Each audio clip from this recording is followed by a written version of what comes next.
having gone through that with my mom kind of thing, I think the hospice came like the last week or two. Yeah, that's it's kind of rough. hard to remember how it all went out, but I remember they brought her in the medical bed and they just doing anything they can to kind of make her feel better and stuff like that. And then they started, lots of morphine, and so unfortunately she was just kind of losing it at the end there. Yeah.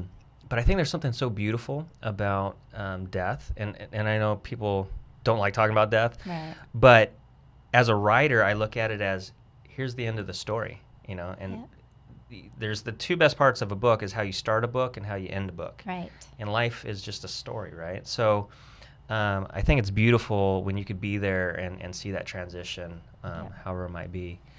Do you have any insight or what maybe you believe personally, like, what do you think's happening there in that last couple seconds? Is there... Well, the last couple of seconds, I mean, even like maybe the last hours, last day, patients are usually, they're semi-conscious, Sometimes they wake up, and I always tell families, if you're lucky enough, I mean, I don't say it, but if I notice a patient is towards the very end, but they have this moment of lucidity, I tell them that's a gift because not everybody gets that. So take advantage of it. Tell them how much you love them and it's okay and all the important things. Because usually after that, I think they're kind of between here and there. I think they kind of cross over and then they come back. Tiptoe back? Yeah, they do. I think it's kind of...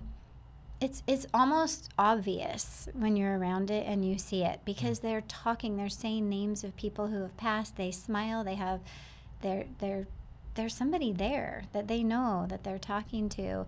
The fear goes away, and there's a lot of anxiety and fear leading up, like those last couple of weeks with your mom. That's a hard time. Yeah.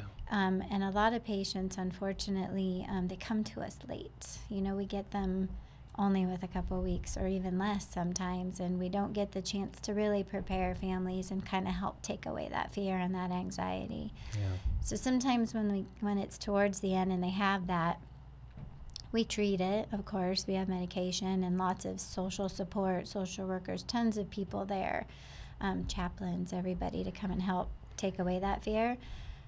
But when they kind of start crossing over, the fear is usually gone. That anxiety kind of seems to just kind of go away. That's ideal. That's our goal. That's what we shoot for. A peaceful transition. Absolutely. Because I think on my tombstone, I want them to say, I moved.